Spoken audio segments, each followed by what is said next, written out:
안녕하세요. 한림미술관 도슨트 정우철입니다. 연일 푹푹 찌는 날씨가 계속되고 있는데요.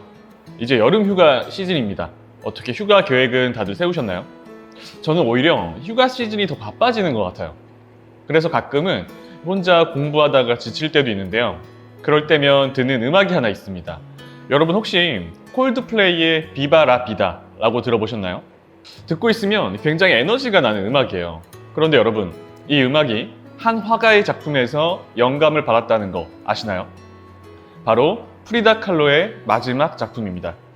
사실 이 에너지 넘치는 음악에 비해서 그녀의 삶은 고통의 연속이었는데요. 프리다는 1907년 멕시코의 가난한 사진사의 집에서 태어났습니다. 그러면 우리 먼저 어린 시절 프리다의 사진을 한번 만나볼까요? 어떠세요? 너무 귀엽게 생겼죠? 하지만 안타깝게도요, 프리다에게 고통은 빨리 찾아왔습니다. 무려 6살에 척추성 소아마비를 앓기 시작한 건데요. 후유증으로 오른쪽 다리가 더디게 자랐고요, 조금 짧아지기 시작했습니다. 그리고 얇아졌다고 해요. 학교에 가면 아이들은 이 프리다를 놀렸고 따돌렸습니다. 이후 혼자 있는 시간이 많아진 프리다는요, 너무 어린 나이에 외로움이라는 걸 배워야 했죠. 아버지는 그런 프리다를 세심하게 보살폈고요. 꾸준히 운동한 결과 다리도 많이 좋아졌다고 합니다. 프리다는 다행히 매우 똑똑한 학생으로 성장하게 되는데요. 성적이 좋았던 프리다의 첫 꿈은요, 화가가 아니라 의사였습니다. 하지만 세상은 프리다를 가만두지 않았죠. 얼마 안 있다가 큰 사고가 찾아오는데요.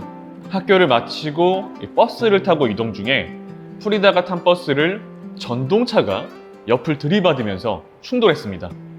버스가 뒤집어질 정도의 큰 사고였다고 해요. 프리다는 당시의 끔찍한 상황을 연필로 그려두었습니다. 버스가 충돌하는 장면과 또 하단에 온몸에 붕대를 감고 누워있는 프리다가 보이죠. 그 참담한 상황이 느껴지는 그림이에요. 이 사고로 다리만 무려 11곳 이상이 골절되었고요. 골반, 쇄골 또한 골절되면서 또 갈비뼈도 부러졌습니다. 가장 심각했던 것은요, 부러진 버스 손잡이가 튀어나오면서 프리다의 배를 관통했던 겁니다. 결국 이 자궁 쪽을 크게 다쳐서 평생 불임으로 지내게 되는데요. 사람들은 프리다가 수술대 위에서 다 죽을 거라고 예상했어요. 하지만 놀라운 생명력으로 이 상상을 초월하는 고통 속에서 프리다는 눈을 뜨게 됩니다. 그리고 약 1년간 이 척추 고정용 코르셋을 착용한 채 병원에서 지내야 했는데요. 그 무료함을 달래기 위해서 시작했던 게 바로 그림이었던 거죠. 그리고 운명적으로 화가가 되기로 결심하죠. 자, 그러면 프리다의 첫 번째 자화상을 한번 만나볼까요? 이 작품은요, 병상에서 그린 작품입니다. 진하고 길게 이어진 눈썹이 프리다 칼로의 특징인데요. 긴 목에 약간 좀 우수에 찬 표정으로 고급 의상을 입고 있죠. 하지만 표정을 보세요. 밝지 않습니다. 좀 음울하고 서글픈 느낌이 들죠. 어머니는 이 움직일 수 없는 딸을 위해서 침대에 거울을 부착했고요. 또 특수 이젤을 설치해서 스스로 본인 모습을 관찰할 수 있게 만들어줬습니다. 그래서 프리다의 작품 중에 3분의 1이 자화상이라고 하죠. 몸이 어느 정도 회복이 된 다음에 프리다는 운명의 남자를 만나게 됩니다. 그 이름이 바로 디에고 리베라였어요. 그 또한 화가였습니다. 이 디에고 리베라는 프랑스 유학 시절에 피카소, 모딜리아니와 함께 활동했고요. 벽화를 주로 그리던 화가였어요. 미술 교육을 제대로 받은 적이 없었던 프리다는 자신의 그림이 어느 정도인지 몰랐던 거예요. 그래서 이 그림을 정확히 평가해 줄 사람이 필요했던 겁니다. 그리고 어느 날 프리다는 용기를 내서 이 벽화를 그리고 있던 디에고를 불쑥 찾아갔습니다. 그리고 자기 그림을 보여주면서 평가해달라고 부탁을 했죠. 그림을 본 디에고는요, 프리다의 그림에 대해 극찬을 했습니다. 그리고 재능을 인정했죠. 디에고는 프리다의 예술성을 발견해준 화가였습니다. 이 사건을 계기로 다시 만난 두 사람은요, 곧 사랑에 빠지게 되죠. 당시 두 사람의 사진을 한번 볼게요. 디에고는 프리다보다 무려 21살이나 연상이었습니다. 42살이었는데요. 프리다보다 약 100kg가 더 나가는 거구였다고 해요. 그리고 한 가지 문제점이 있었어요. 바로 이 문란한 여자 관계를 가지고 있었던 겁니다. 가족들은 이를 알고 처음에는 반대했는데요. 디에고는 프리다 가족의 빚까지 갚아주면서 결국 결혼 승낙을 받게 되죠. 재밌는 점은요, 가족들은 이 커플을 보고서 코끼리와 비둘기의 결합이라고 불렀다고 합니다. 사진을 보면 왜 그렇게 불렀는지 조금은 이해가 되죠? 자, 그러면 프리다 스스로가 그린 결혼 장면을 한번 만나보도록 할게요. 이 그림 속 프리다는 화려한 색상의 복장을 하고 거인 같은 남편의 손을 잡고 있습니다. 디에고의 손을 보세요. 붓과 파레트가 들려있죠? 하지만 독특한 점은요, 그림 속 프리다는 붓을 들고 있지 않다는 겁니다. 화가로서의 삶보다는 디에고의 아내로서의 삶을 택했던 거죠. 이때까지만 해도요, 그녀 앞에는 행복한 장밋빛 나날들이 펼쳐질 줄 알았습니다. 하지만 오래가지 않았죠. 프리다를 괴롭혔던 것은요, 예상했던 대로 디에고의 엄청난 바람기였습니다. 디에고는 이후에도 화가로 승승장구했는데요, 수많은 여성들이 그에게 다가왔습니다. 디에고 또한 거부하지 않았죠. 디에고의 인기가 올라갈수록 프리다는 힘들어져만 갔습니다. 그런 프리다에게 꿈이 하나 있었는데요, 바로 디에고의 아이를 가지고 싶었던 거죠. 의사들은 위험하다고 말렸습니다. 어린 시절에 자궁이 다쳤기 때문에요. 하지만 그럼에도 프리다는 계속해서 임신을 시도했죠. 안타깝게도 임신 3개월이 지났을 때 이 극심한 출혈과 함께 아이를 잃게 됩니다. 들것에 실려서 병원으로 이송되는 동안 프리다는 절망에 휩싸여서 몸부림쳤다고 해요. 그녀의 고통이 그대로 담긴 작품이 나오게 됩니다. 이 작품은 프리다의 대표작 중 하나인데요. 딱 보는 순간 그녀가 느꼈던 그 고통이 정말 강렬하면서도 직설적으로 다가오죠. 자, 그림을 좀 자세히 볼까요?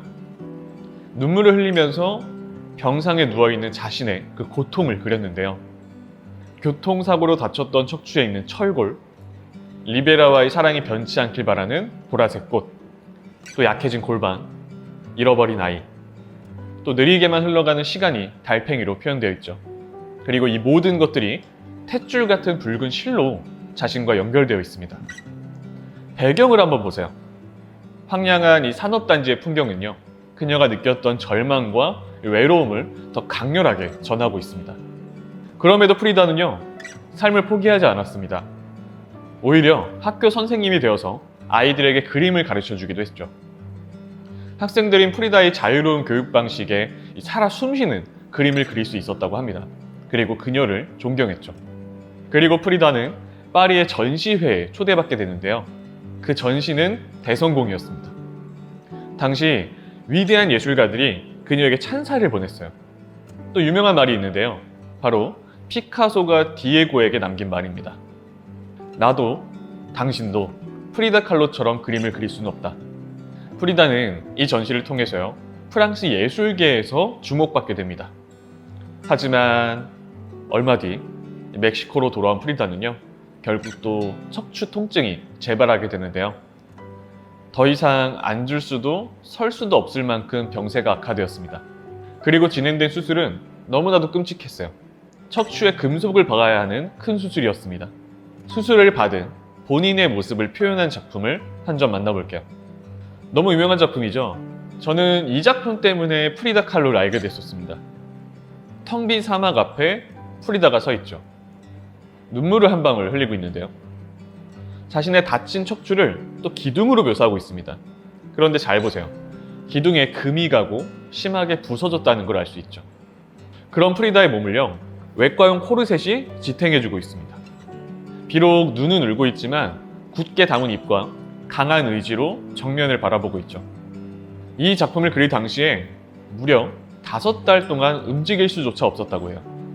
그런 프리다도요, 당연히 자신의 삶을 비관한 적이 많습니다.